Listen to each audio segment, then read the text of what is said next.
चलिए सीधे रुक कर लेंगे जहां बीजेपी की तरफ से प्रेस कॉन्फ्रेंस की जा रही है। क्या कुछ कह रहे हैं, सुनवा देते हैं आपको। And bluntly speaking, for the sake of Muslim vote, where the country will go? ये जो वन अप मैनशिप चल रही है, ये एक बहुत बड़ा विषय है। आज के एक स्टेटमेंट पर आने के पहले थोड़ा मैं हिस्टोरिकल बैकग्राउंड देना जरूरी है, to expose the Congress party. याद करिए, इन्होंने शाहबानो के जजमेंट को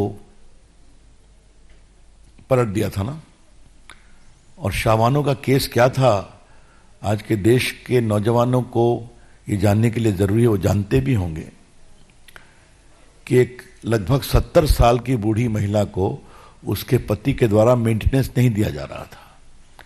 उसने सीआरपीसी की धारा 125 में मेंटेनेंस की गुहार लगाई, जिसको मजिस्ट्रेट कोर्ट ने दिया, जिसको हाई कोर्ट ने दिया। उनके पति बैरिस्टर थे, सुप्रीम कोर्ट तक चैलेंज करने आए, और सुप्रीम कोर्ट ने कहा कि 125 CrPC design to give maintenance to a woman, wife, is religion neutral. इतना हंगामा हुआ कि राजीव गांधी को झुकना पड़ा, उस जजमेंट को अंडू करना पड़ा, लॉ बदल करके।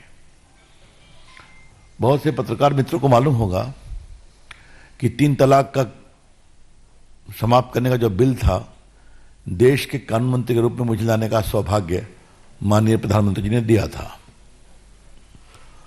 3 तलाक की प्रथा आज पाकिस्तान में भी सीमित है, बांग्लादेश में भी सीमित है, जॉर्डन में, मलेशिया में, इंडोनेशिया में, सीरिया में, क्योंकि ये बहुत ही कुप्रथा है।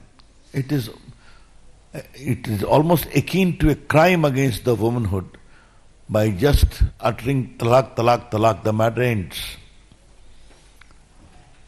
सुप्रीम कोर्ट ने साराबानो केस में जजमेंट में कहा, it is patently unconstitutional, it is not even permissible under the Quran, उन्होंने यह भी कहा था। उसके खिलाफ, और कभी नहीं भूलिए कि वहां पर all India Muslim personal law board की ओर से कहा गया कि आप जजमेंट मत दीजिए, हम खुद परसुएड करेंगे कि आगे जो निकाहनामा बनेगा उसमें हम लिखवाएंगे दोनों पक्षों से, हस्बैंड से खासकर, कि हम तलाक तलाक तलाक नहीं करेंगे। ठीक है?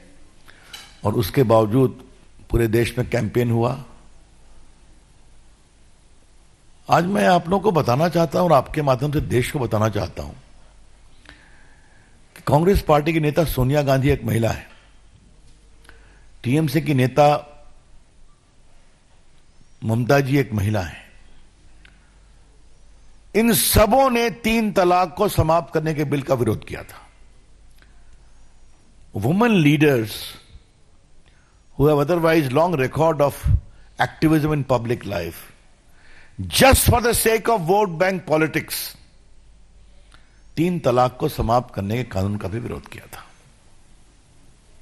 मैं बाकी पार्टियों की बात, लेफ्ट की भी नहीं कर रहा हूं, समाजवादी पार्टी की, लेकिन वोट बैंक की पकड़ और जकड़ कितनी ज्यादा है कि बड़े पार्टियों की महिला नेत्री भी महिला के लिए लाए गए कानून पर दब जाती हैं, क्योंकि वोट गड़बड़ा जाएगा।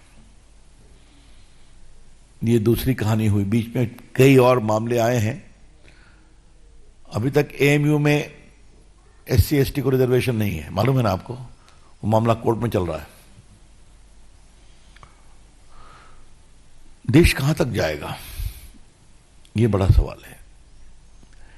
इसी कड़ी में डीके शिव कुमार जो उप मुख्यमंत्री हैं, उनका स्टेटमेंट मैं पढ़ता हूं, क्योंकि बाद में क्लैरिफाई ये मामला उठा है, पढ़ता हूं।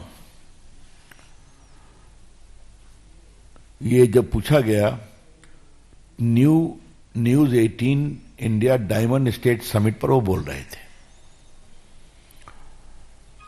There is a big debate going on regarding this issue, जो मुस्लिम रिजर्वेशन हुआ है 4% गवर्नमेंट कॉन्ट्रैक्ट में। Many BJP leaders have claimed that Muslims are repairing bike puncture. It is our responsibility to uplift every section of society, allowing them to come forward and be part of development. We have initiated something and we know that everyone will approach the court. Many judgments have altered the constitution over time. Let us see, let us watch, let what court comes out. We have started something. I know that everything will go to the court. Let us wait for some good day. The day will come. Lots of changes are there. Constitution will be changing. There are judgments which alter the constitution also. इसका क्या मतलब है? क्या आवश्यकता पड़ी तो हम संविधान को बदलेंगे ना? मैंने उनके बिल्कुल वक्तव्य को पढ़ा दिया. अब बाद में उनका आया है जब हंगामा हुआ. I have not said that we are going to change the constitution. Whatever they are quoting is wrong. अब मैंने उनका पूरा स्टेटमेंट पढ़ दिया, रिकॉर्ड पर है.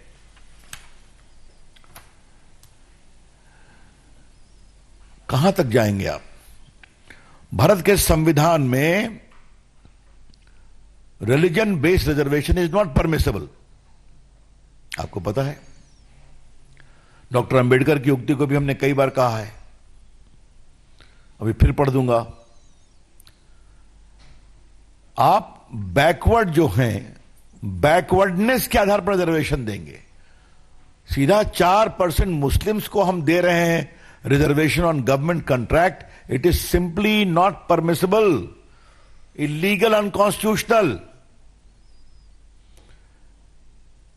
फिर भी आप किए जा रहे हैं. तो ये जो मुस्लिम वोट बैंक पॉलिटिक्स में वन अप मैनशिप चल रही है, ये कहां तक जाएगी? बीजेपी इसकी बहुत भर्त्सना करते हैं. आज देखिए, आपको हम एक बात कहना चाहते हैं. नागपुर में जो हिंसा हुई, वो हिंसा किसने कराई, ये सारी बातें सामने आ रही हैं ना. उनका एजेंडा क्या था, उनके लिंकेज क्या थे, कहां से विदेश से भी उनको प्रॉम्प्टिंग होती थी. अभी तक कांग्रेस पार्टी ने कुछ कहा है क्या? इसे हम सही नहीं मानते हैं.